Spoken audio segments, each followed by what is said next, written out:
Chapter 13, Snakes. Remember I showed you this today? Well, today's Tuesday, but I'm doing a whole lot of recordings at my house tonight, so you'll be able to hear the book over the next 3 days. So remember we talked about snakes, and we said that the chapter title said snakes, and we need to make a question out of that chapter title. Will there be snakes? Is someone going to get bitten by a snake? Someone going to catch a snake? Chet woke up on Saturday morning thinking about snakes. John Davies claimed that he had found a snakeskin in the woods near the school, and Chet planned to one-up him. He wouldn't just find snakeskin, he'd capture an actual snake.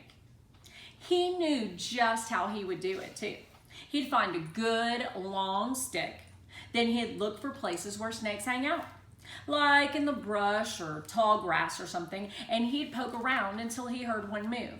He'd poke and poke and poke, standing at a distance, of course. He wasn't stupid.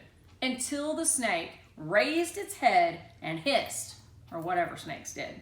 And as soon as it lifted up off the ground to attack him, he would snatch it by its tail so he wouldn't get bit, and then grab it under the head as fast as possible with his other hand. He was quick, quicker than a snake, that's for sure. And he wasn't scared either. Today would be the day. It was meant to be. His favorite thing about snakes was how they swallowed their prey with one giant gulp. People were afraid of snakes too, but that just showed how cowardly people were. Not Chet though. At last year's field trip, he had held a boa constrictor without a second thought, even though Miss Bosch and the keeper of the reptile house, Mr. Frederick, said it would crush bones just by squeezing. "You're all cowards," Chet had announced to everyone in earshot. "Scared of a little old snake." David Kistler crossed his arms. "Doesn't look little to me," he said. "Figures you'd be scared of it, Kistler," said Chet. "You can't even run 10 steps without dropping dead." David was a short kid with asthma who always carried an inhaler. Chet puffed out his chest and continued, "Besides, won't hurt me. He knows who's boss." Chet's arms began to ache from the weight. He didn't let on, but he also didn't argue when Mr. Frederick reached over to return the snake to its tank. That was when the Valencia girl had raised her hand. She had a lot of nerve asking questions, Chet thought. When Mr. Frederick called on her, she asked, "Can snakes hear?" The class snickered, Chet included. Why would they snicker about that?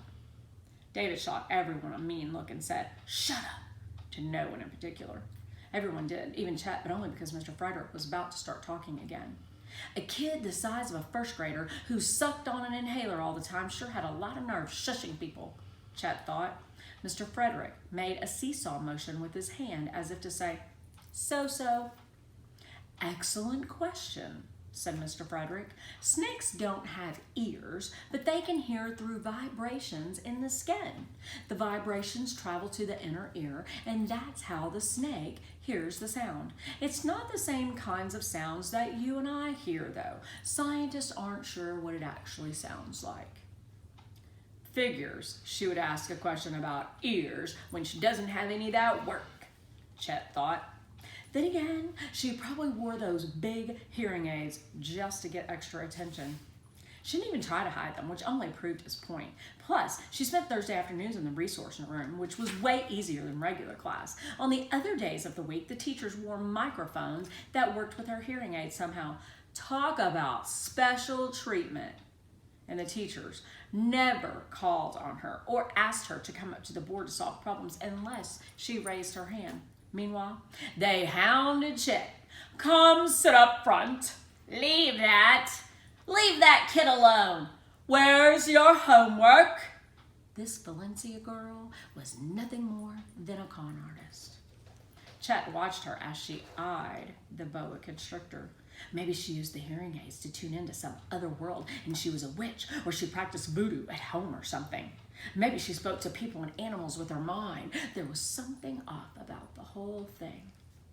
When the class filed out, Valencia stayed behind, studying the snake, and no one even told her to move, not even Mr. Frederick. It was like she was invisible. that girl got away.